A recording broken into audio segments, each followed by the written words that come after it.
Hello, everyone, and welcome back to Evolving Democracy. This is episode 7. I'm here with my good friend Joni, and today we're talking about audacious activism. Now, what the heck is this all about? We've talked before about how taking little steps, like anything anyone can do, will take, yes, please. But also, can we perhaps grow into something bigger? For example, us sitting here talking. It wasn't like last year or even the year before, whatever, that I was like, oh, let's go do a weekly live where we talk about politics. This is a stretch. This is for us to do something was beyond our comfort zone. Now it's pretty comfortable. We can grow our comfort zone and become more of who we are and show up and do the things that we feel can make a difference. So we're inviting people today to be audacious. What more can you do? How can we push this farther and keep it going and get the momentum built so that we can continue to turn the tide on everything that's going on, which somehow made me think of the green reflecting pool, but that's a whole nother story. Love to hear your thoughts, Joni, on this audaciousness we're inviting today. Yeah, we are inviting people into audaciousness, but it also remember that what we like to do is all unique. And we've talked before about how you can, find your lane, find your thing that works, whether it's Christy talked about not liking phone banking, but she tried it. But there's also this sense of we need so many things. It's not just, well, we have to call our representatives and we have to march and we have to do that. To create this society, not just the government, but the society that we talk so often about, what we want to see on the other side of this, where everyone matters, where there's education and good health care and science is actually respected. There are things we can do now to support that, and it's not just political. It is volunteering. It's depending on what you enjoy. It could be volunteering at an animal shelter. That can be activism. It can be creating a butterfly garden because you care about climate change. And there are so many things under climate change that you could actually do something with. It's not just the laws, it's not just the regulations, it's not just at a national level. You can work on these things at the local level with things that feed your soul because you're doing them. So it can be a win-win, and hopefully someday we'll win. And I think we're winning incrementally. Like we win each time we do a little something because that is inherently rewarding. We've talked about this before. And when we step into who we are and are able to do the things that are meaningful for us, that really expands us and connects us and makes us part of something larger. So, waiting for the win, which might be 2028 when we get a new president who could be named instead of he who shall not be named.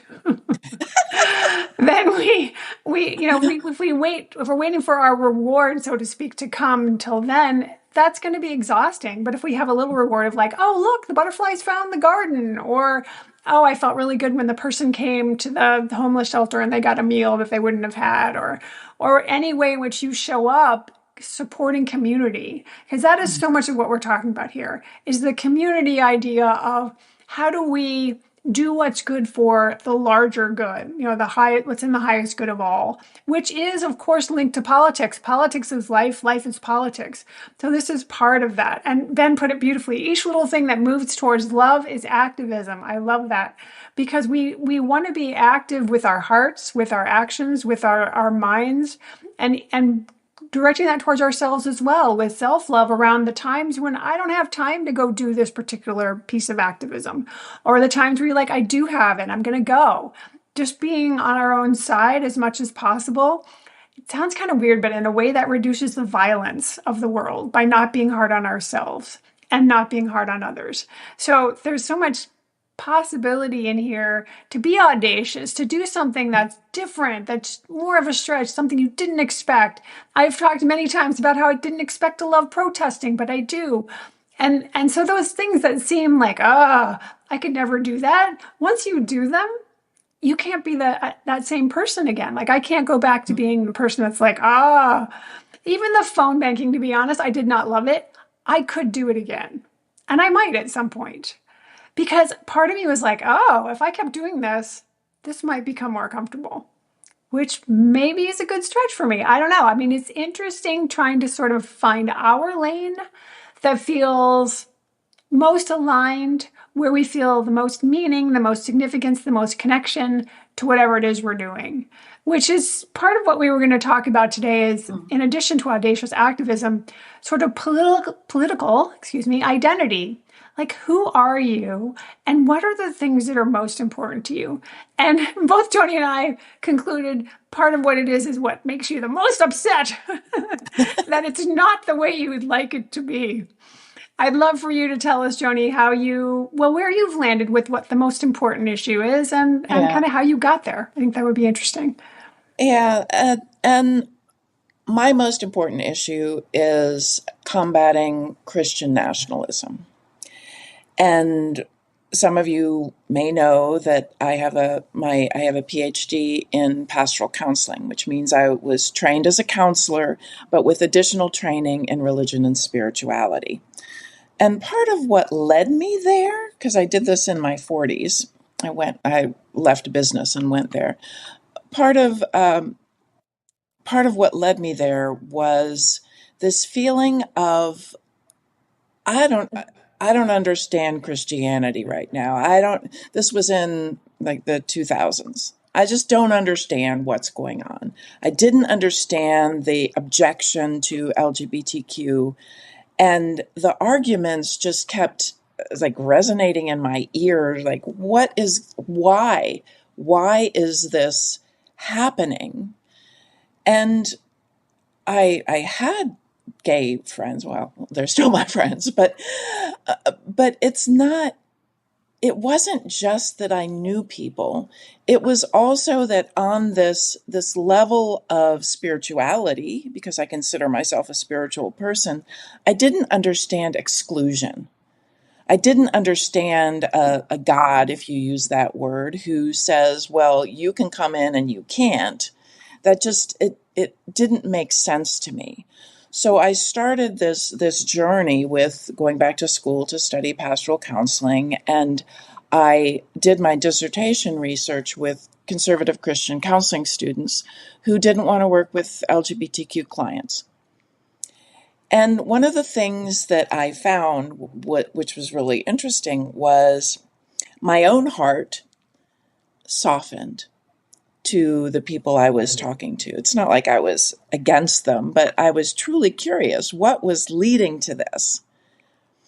And what I found was that, well, I found a lot of things, but one of the most important things for this discussion is that one of their concerns was betraying God. So betraying what they had grown up with, betraying this image and this understanding of God. I was like, well, after I finished my dissertation, I started thinking, how could I work with that? How could I work with that so that people expand their understanding of the divine, that which is transcendent, so that there is this sense of acceptance and that we are all equal and that everyone is loved and held and accepted. And so instead of becoming a counselor, I designed a values card sort for religious and spiritual values. And I started doing workshops with that. And I found that there is this sense of being wed to what you knew and this reluctance to change. And then I started getting really interested. Well, how do people change their minds? And as all this was happening, he who shall not be named became president for the first time. And it just got worse. Now the rhetoric got worse, and the language about exclusion got worse. And it just thinking about it now, I'm tensing up. I don't know if you can see it or hear it in my voice, but Middle finger. Hold hold that my middle middle finger to finger. Yes, harmonize thank you. anger, people. We'll put that out there Um, again. it's that it doesn't go along with what I understand about the divine. And creating my spiritual geography podcast and blog is a way for me to work with that. Anytime I get to speak, I give sermons. It's not necessarily directly about this, but it's always indirectly. How can we open up? And Christian nationalism is the epitome of what I fight against. And I think that there's so much power that they are consolidating in Christian nationalism that is terrifying to me. It's not the way this country was founded. It's not what so many of those who have come before that I admire espoused. And I want to help push it back. I know that was a long answer, but Well, that's the it is. passion. That's where you get lit up and fired up to do something about this. What struck me, and as you were talking, I just kept coming back to it, was this idea of betraying God, which is fascinating because didn't God create those same humans that they're othering and saying are not acceptable? Isn't it a betrayal of God to say, those people you made are no good? These people are the only good ones. Boy, God, you messed up. Now That's such an arrogant perspective. you're trying to put logic on something that isn't logical. Right, of course. Of course. But that's what I'm Because doing because I'm not in the middle of yeah. feeling it. I can be like, oh, I'm a little bit removed. I can go, that doesn't make any sense. That's really quite illogical, which is what we're doing a lot of times when we're othering. Of course, it comes from a place of fear, and therefore we can get really calcified in our perspectives, really a lot of black and white thinking, really unable to soften, as you suggest, to be able to see some other perspective, to see their perspective, to perhaps even see their side and be in a different place with it. So I'll talk a little bit about sort of what's gone on for me. Joni and I met this week and we were talking about this whole political identity thing. And I was like, I haven't exactly figured out where my thing is. Like, there's so many things that get me fired up. But when I leaned into it a little farther, sort of playing with, climate and corruption and banned books and everything, I realized the part that really, really gets me and has for a very, very long time is the lack of equity for women.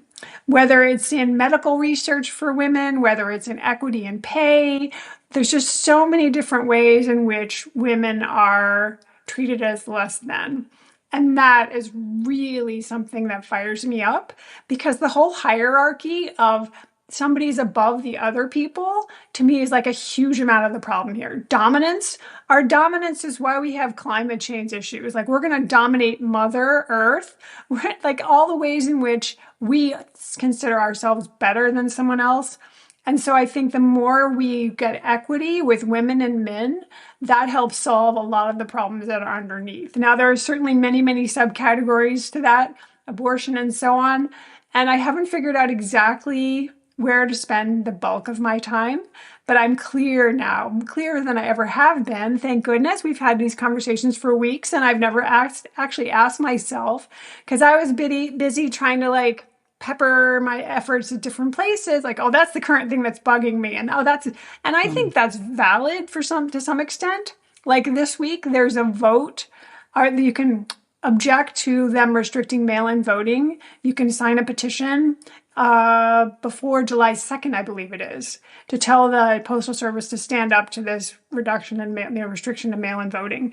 So there's these little things that come into your awareness you can do, but then to have something that really is your thing you're coming back to and coming back to and coming back to can be very powerful.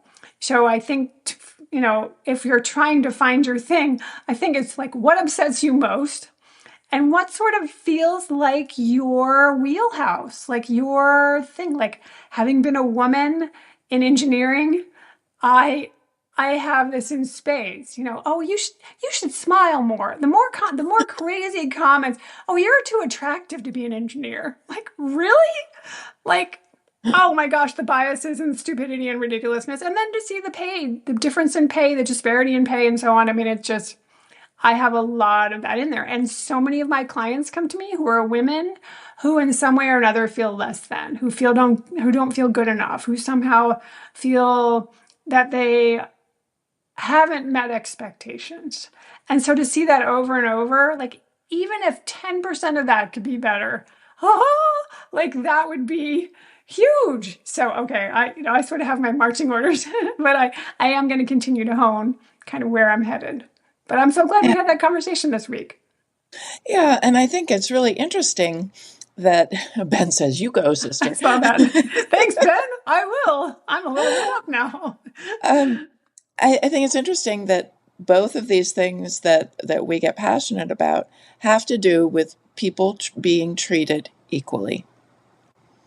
And there's so much of the other things that are in here are the immigrants. We've talked about that before, but also that no one is above. And so I would say that even climate change and the environment falls into that. We are not above creatures, and this goes back into Christian nationalism, that there's this sense that God put us humans here to rule over everyone and do whatever we want, which is kind of a misreading of the text, but it's also a misunderstanding of what I see, some sort of spirit, universal consciousness, or whatever it is, that everything has value.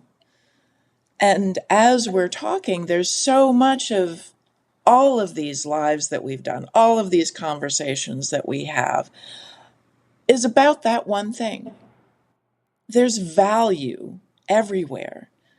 And whenever it gets squashed or someone says, well, you don't matter and I'm above that, that's when we are incensed and we want to make it better because we believe the opposite, that there is value in every human. There is value in the planet.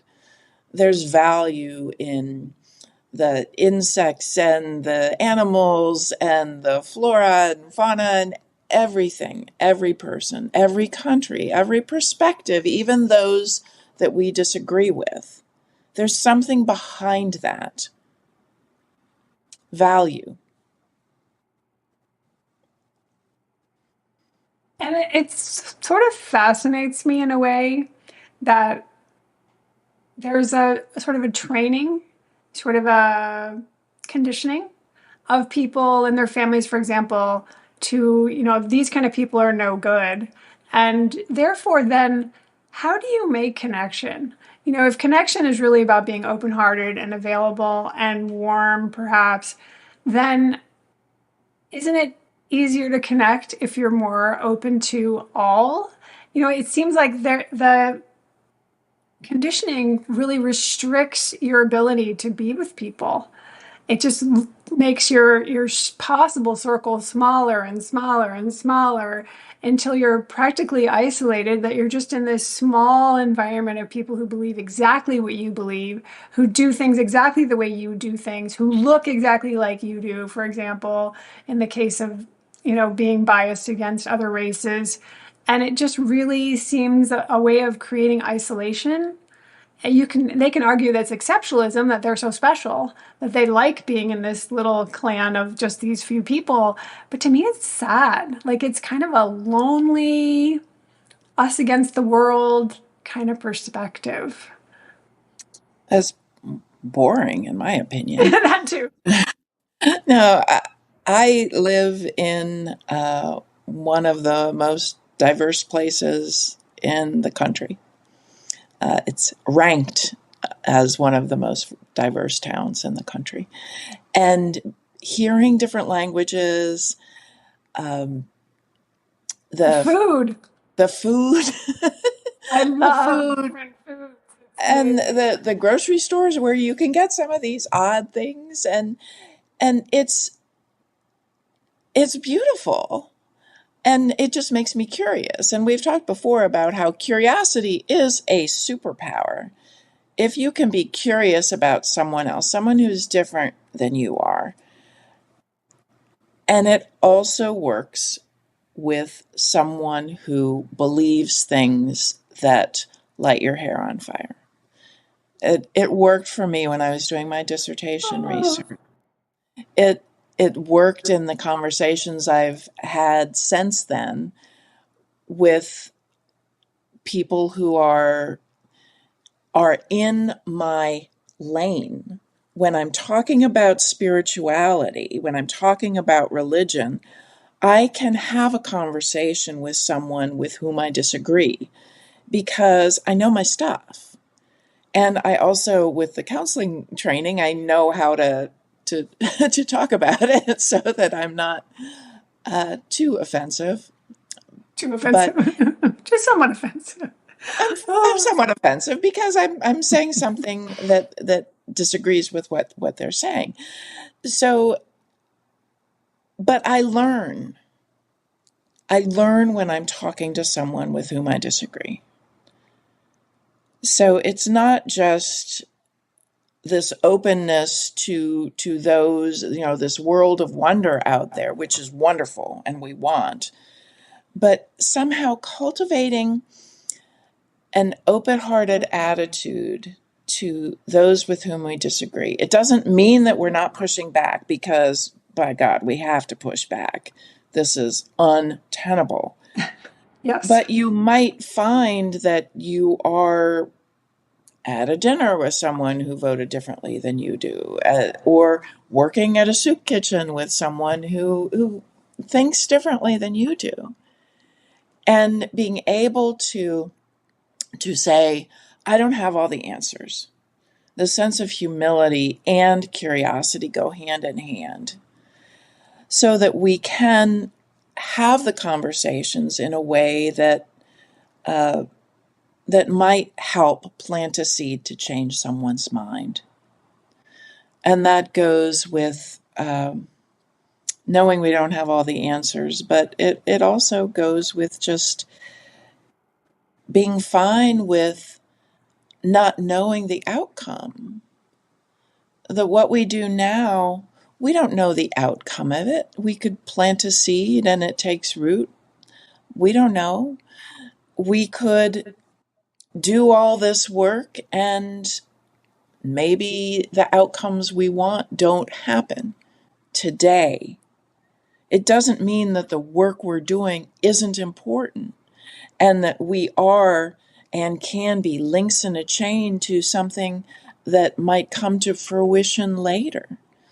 But by following that sense of what I'm passionate about and what I'm knowledgeable about, so that I can speak truth, I can speak statistics, I can speak facts, I can speak in a way that is hard to refute, and all of that. Hopefully, we see soon. I'd like to wave my magic wand and this nightmare be over, but it might not happen that quickly. But we still move forward. We still keep marching. You've got me thinking about the word entitlement because the other thing that struck me about your story about working with people that didn't want to work with LGBTQ people was that they weren't ashamed to say they didn't want to. Somehow you found this population of people that were like, I don't want to do that. And to me, that's kind of like from my upbringing, if you had a bias like that, you'd probably be sort of sneaky about it because part of you knew it wasn't good, but part of you also believed it. So you'd be like, you'd be quiet. They're open about it. There's this level of entitlement of like, no, no, we openly, we claim our rightness and our righteousness and our And just like the whole thing of like, oh, slavery wasn't that bad. Like we're entitled to now, whitewash that, literally white, and say it's not that bad. Like, oh, were you ever a slave? Were you ever ripped from your family? I don't think so. So I think there's a thing here in this audaciousness of we're entitled to be bigger than we think we can be. That Mm. we do not have to sit with the limits of what we've done in the past or what people expect of us or what we could do to make a difference being limited by something. I don't know, like there's some way in which we are too limited in our expectations. I think we could do something bigger. And that's what we're inviting today, is to lean into the possibility that what if there is something there? What if there's a way in which you could lead something or start something or add something that is beyond what you thought you could do and beyond the expectations you have of yourself or others have of you. So many people in hindsight go, I never thought I would step into that role. And so let's keep doing that and see what could happen. Rick put in there, you could put up a sign for Joanna Mendoza. That's the woman that's running in our district that we want to take over the MAGA guy. And who knows if that could influence someone? That's little. But then can you do something bigger and like grow on and just keep adding to the mix and adding more energy and adding more support and finding more resources. It's a fascinating time to think about how we can build a movement, how we can build power, how we can build energy and enthusiasm. Not just the anti stuff, but the we want this, we want this, we want this stuff. A lot of talk this week about who the radicals are because of the Democratic Socialists having won big this week. And Joanne Freeman and Heather Cox Richardson both say the radicals are the radical right who want to take away all of our rights and our benefits and so on. I want us to be radical in a way of radical love and compassion, radical motivation, radical political activism. I guess you can tell I'm fired up. Well, and remember that we're also trying to create community. We're trying to get more people fired up. And so, whatever you can do there, which isn't necessarily directly political, but whatever you do when you are out with people and talking to people and making connections can be audacious activism because we are creating a movement. We are links in a chain that whatever Christy and I do here in these lives, it may reach someone who does get fired up, who sees a different perspective that had already been softened. The ground had already been softened. Maybe the seed had already been planted. But this link in that chain might be the fertilizer that helps it grow. You don't know. But whatever you're doing that grows more love, that helps build that community, that helps make this world a better place, this country a better place, that helps save the earth. Whatever it is that you are most passionate about, there are numerous ways to help. It doesn't have to look political to be political. That is an interesting thing because people who don't do politics, they do life and they're interacting with people all the time.